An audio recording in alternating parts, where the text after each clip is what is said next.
बोल. हा आशीर्वाद आटा आहे. ह्याच्यातलं मी पीठ घेतलंय.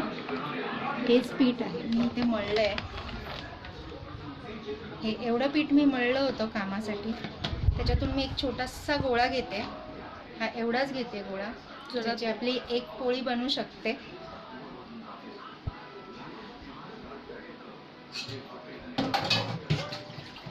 त्या भांड्यात मी पाणी घेते. फक्त पाणी आहे ते.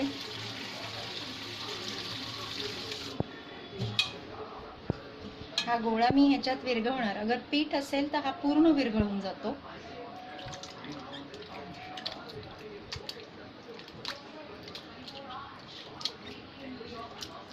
जनरली पटकन विरघळलं गेलं पाहिजे जर हे पीठ असेल तर, पूर्णच्या पूर्ण.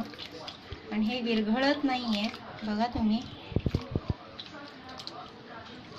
त्याच्यामध्ये काही पिठाचा भाग आहे आणि काही प्लास्टिकचा भाग आहे, एका गोळ्यामध्ये फक्त.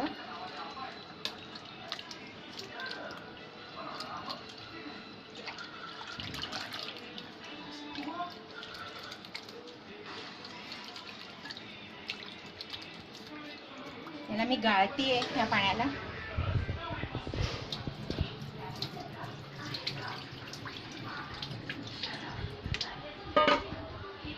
याच्यात काही पीठ राहिलंय, मी ते घेते याच्यामध्ये.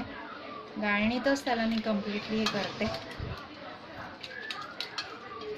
जर हे पीठ असतं तर ह्याच्यामध्ये एवढं राहिलं नसतं.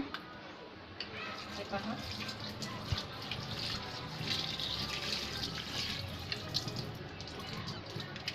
हे पहा, पीठ आहे ते निघून चाललेलं आहे. तरी पण पिठाचं काही अर्क. हा प्लास्टिकचा भाग आहे जो थोडा थोडा शेवटी राहिलेला आहे. पण एका गोळ्यामध्ये अर्ध्यापेक्षा जास्त गोळा प्लास्टिकचा आहे आणि पीठ खूप कमी आहे. हे मी काढतीये. हे पहा,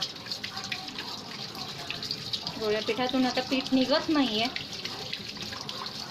हे पहा, पीठ निघत नाहीये, नुसतं धुतलं जात आहे. हा पूर्ण रबराचा गोळा आहे.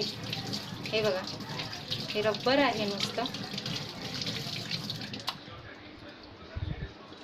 ह्याला मी कितीही चोळलं, कितीही घासलं तरी पीठ म्हणून निघत नाहीये.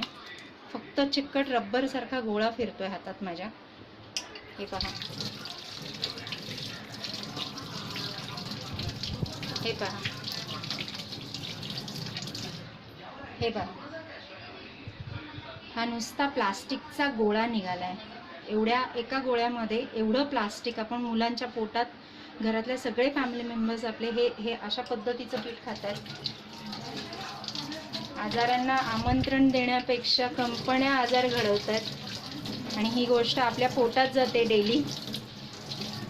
डेली आपण 2-4 चपात्या खायला लावतो किंवा मुलांना आग्रह करतो खा रे करून. पण हे असं असेल तर काय खायचं. हा सगळा पिठाचा गोळा आहे. मगाचपासून मी एवढे गोळे काढलेले आहेत. हे सगळे रबर आहेत. हे पहा,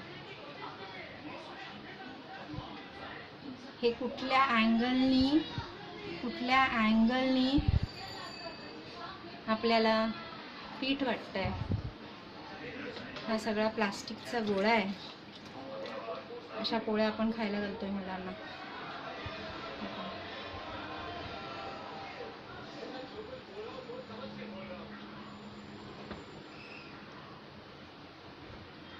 प्लीज याच्यावर काहीतरी करा आणि विकणाऱ्यांपासून ते घडवणाऱ्यापर्यंत अद्दल घडवा.